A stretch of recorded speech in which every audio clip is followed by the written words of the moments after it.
আব্বাস সিদ্দিকী অপরদিকে আপনি হঠাৎ করে এরকম? দেখুন, আমি তো প্রায় বাংলাদেশের বিভিন্ন সময়ে এসে যেরকম আমার ডিউটি সেদিকে আমাদের অফিসে অনেকদিন আমার আসা হয়নি এখানে মানুষের পরিষেবা দিতে। আপনি এখানে প্রায় 1 ঘন্টা ধরে আছেন, দেখছেন, অনেক ভিডিও করেছেন, প্রচুর মানুষজন আসলো, তাদের সিগনেচার থেকে শুরু করে তাদের অনেক কমেন্টেশনের অনেকের ব্যাপার আছে, সেগুলোর জন্য আসলো, সেগুলো আমরা দিয়েছি।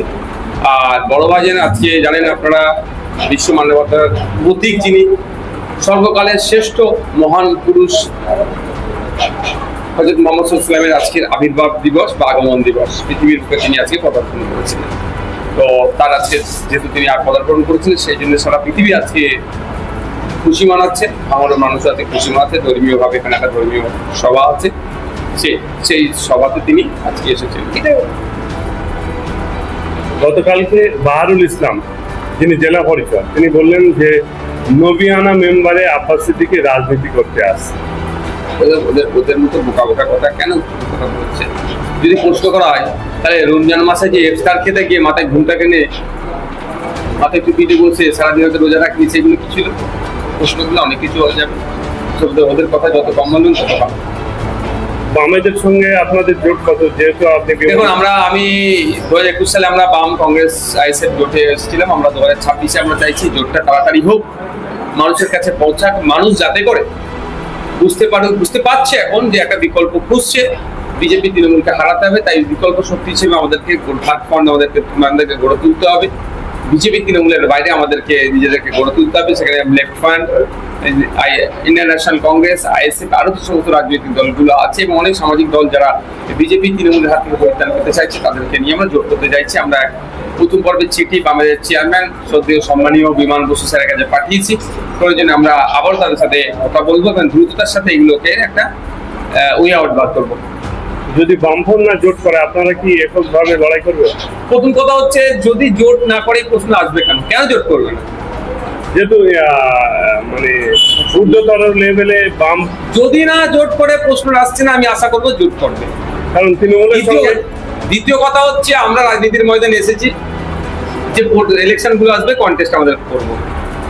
চলার পথে যারা সাথে সাথ দেবে চলবো, সাথে একসাথে, নালে একলা চলো।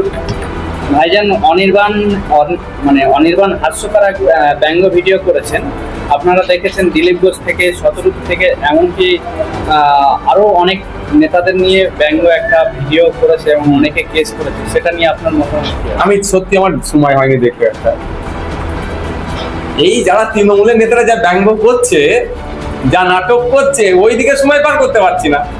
গতকাল বিধানসভার মধ্যে দ্বিতীয় পর্বে বিশেষের পরে চোর এক তৃণমূল বলছে 1 2 3 4 বিজেপির সবাই চোর, আবার বিজেপি বলছে 1 2 3 4 তৃণমূলের সবাই চোর। আর আমি মধ্যখানে বসে বসে দেখছি চলছে। এরা বলছে কি ভোট চোর গদি চোর, ভোট চোর গদি চোর, আর এরা বলছে চাকরি চোর গদি চোর। এ বলছে মমতা চোর টিএমসি চোর, আবার ওরা বলছে মোদি চোর টিএমসি চোর। এই নাটক কালকে চলেছে। এই নাটক দেখতে দেখতে ভাই আমার সময় পার হয়ে যাচ্ছে। অনির্বাণ বাবু তার নাটক দেখার সময় আমার হয়ে ওঠেনি। ওয়াকাফ বিলের পর এসআইআর, এটা কি ভোটের ধরা কল?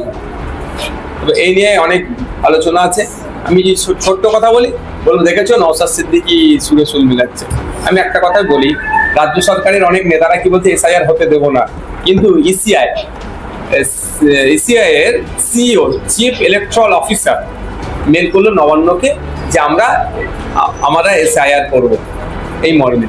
তো নবান্ন তড়িগাড়ি ফিজিক্যাল মিটে দূরের কথা ভার্চুয়াল মিট করলো chief secretary of West Bengal, আপনার রেসপেক্টেড মনোজ পাং স্যার, সমস্ত ওয়ার্ল্ড ডিস্ট্রিক্টসে যত ডিএম ছিলেন তাদের সাথে মিট করলেন যে ইমিডিয়েট আমাকে তথ্য দাও ERO electoral registration officer, AERO additional electoral registration officer কত শূন্য পদ আছে তারা 600 বা যেগুলো শূন্য পদ আছে তাড়াতাড়ি পূরণ করতে হবে। মানে এটা কি তাড়াতাড়ি করছে এরা এসআইআর করা, এরা বলছে এসআইআর করতে দেবো না পাবলিকলে, আবার এরা এসআইআর করার জন্য অফিসার 600 শূন্য পদ, 600 এখন অফিসার লাগবে এসআইআর করতে গেলে ফুল ফ্লেজে পশ্চিমবাংলা দ্রুততার সাথে করছে। আবার তো দেখলাম একটা ফেসবুকে পোস্ট, সত্যতা এখনো যাচাই আমি করিনি, 374 কোটি টাকা মতো নাকি বরাদ্দ করেছে এসআইআর করতে গেলে এই টাকা লাগবে। রাজ্য সরকার, মানে বুঝতে পেরেছেন সাফাই কামড়াচ্ছে ওজা হয়ে ছাড়ছে।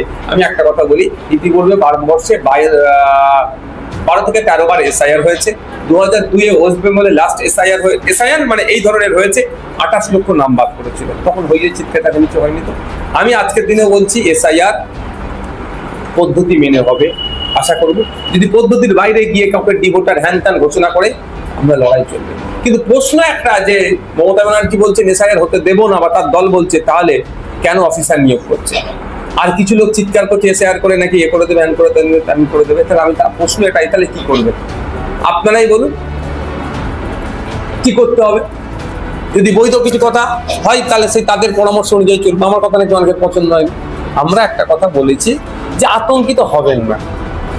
আমার প্রশ্ন এটাই, কদিন আগে দেখলেন না এসআইআর এর আতঙ্কে একজন মারা গেছে, তাহলে লাভটা কি হলো? তার যার মারলো তার পরিবারের লোক গেল। তো আপনি আমি মাথায় দিয়ে হেডেক নিয়ে নিয়ে এসআইআর করে দেবে, এসআইআর করে দেবে, এসআইআর করে দেবে, সারাদিন যদি 24 ঘন্টা মাথায় নিয়ে চলি, সমস্যা থেকে উতরাবেন কিভাবে? এসআইআর তো আটকাতে পারবেন না। আর্টিকেল 222, আর্টিকেল 324, আর্টিকেল 324 পাওয়ার ইলেকশন কমিশনকে পাওয়ার দিয়েছে কনস্টিটিউশন, আপনি আটকাতে পারবেন না। তাহলে আপনি যদি হেডেক নেন, এক্সট্রা হেডেক নেন, কি হবে? সিএনআরসি করে তাড়িয়ে দেবে, তাড়িয়ে দেবে, তাড়িয়ে দেবে। দেখুন সিএনআরসি তো হয়েছে, কজনকে তাড়িয়েছে আর কজন নাগরিকত্ব পেয়েছে। আর মমতা ব্যানার্জি কি বলেছিল? আমার বুকের ওপর এনআরসি হবে, আমার বুকের ওপর সিএ হবে, বলেছিল না? সিএ হয়ে গেল। তো মমতা ব্যানার্জি শুয়ে পড়লেন, তার বুকের ওপর হলো।